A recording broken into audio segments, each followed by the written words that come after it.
Cockroach জনতা party চলমান আন্দোলনের জেরে ক্রমেই কোণঠাসা হয়ে পড়েছে কেন্দ্রীয় সরকার। পরিস্থিতি সামাল দিতে এবার কেন্দ্রীয় শিক্ষা সচিব বিনীত যোশীকে সরিয়ে দেওয়া হয়েছে। এই পদে আনা হয়েছে নরেশ গওয়ারকে। বিনীতকে পাঠানো হয়েছে পঞ্চায়েতি রাজ দফতরে। শুধু তাই নয়, বিক্ষোভকারীদের উদ্দেশ্য করে এক ভিডিও পোস্ট দেন প্রধানমন্ত্রী নরেন্দ্র মোদী। এ সময় তিনি বলেন, ফাস্ট ট্র্যাক আদালত গঠন করে নিট কাণ্ডের অপরাধীদের কঠোর শাস্তি দেওয়ার জন্য খসড়া বিল তৈরি করেছে তার সরকার। শুক্রবার এই বিষয়ে মন্ত্রিসভায় আলোচনা হবে। দোষীদের দৃষ্টান্তমূলক শাস্তির ব্যবস্থা করতে আগামী সোমবার সেই বিল সংসদে পাশ করানোর চেষ্টা করা হবে বলে জানিয়েছেন মোদী। मैंने आज फास्ट ट्रैक कोर्ट के लिए विभागों को निर्देश दिए थे। आज विभागों ने लगातार मेहनत करके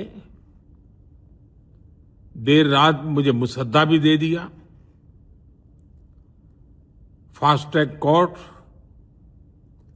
और कठोर सजा के प्रावधान के साथ का ये मुसद्दा कल कैबिनेट में चर्चा होगी। আর মোদীর এই আশ্বাসের পরে ২৬ দিনের অনশন প্রত্যাহার করে নেন জনপ্রিয় শিক্ষাবিদ ও সমাজকর্মী সোনম ওয়াংচুক। বৃহস্পতিবার রাতে কেন্দ্রীয় মন্ত্রী জেপি নাড্ডা ও জিতেন্দ্র সিং এর উপস্থিতিতে অনশন ভাঙেন তিনি। ওয়াংচুক সিজিপি পার্টির তরুণদের সঙ্গে একতা প্রকাশ করে এই অনশন শুরু করেন। ওয়াংচুকের অনশন ভাঙার পর এবার বিক্ষোভ নিরসনে সিজিপির সঙ্গে নিরপেক্ষ স্থানে আলোচনায় বসতে রাজি হয়েছে ভারতের কেন্দ্রীয় সরকার।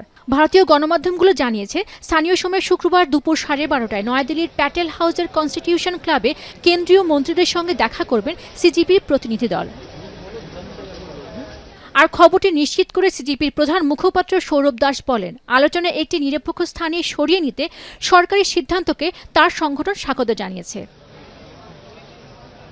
এদিকে শিক্ষামন্ত্রী ধর্মেন্দ্র প্রধানের পদত্যাগ, নিট বিতর্কে ক্ষতিগ্রস্তদের পরিবারকে ক্ষতিপূরণ সহ বিভিন্ন দাবিতে শুক্রবারও যন্তর মন্তরে অবস্থান কর্মসূচি পালন করছে বিক্ষোভকারীরা। দাবি আদায় না হওয়া পর্যন্ত আন্দোলন অব্যাহত থাকবে বলেও জানিয়েছেন তারা।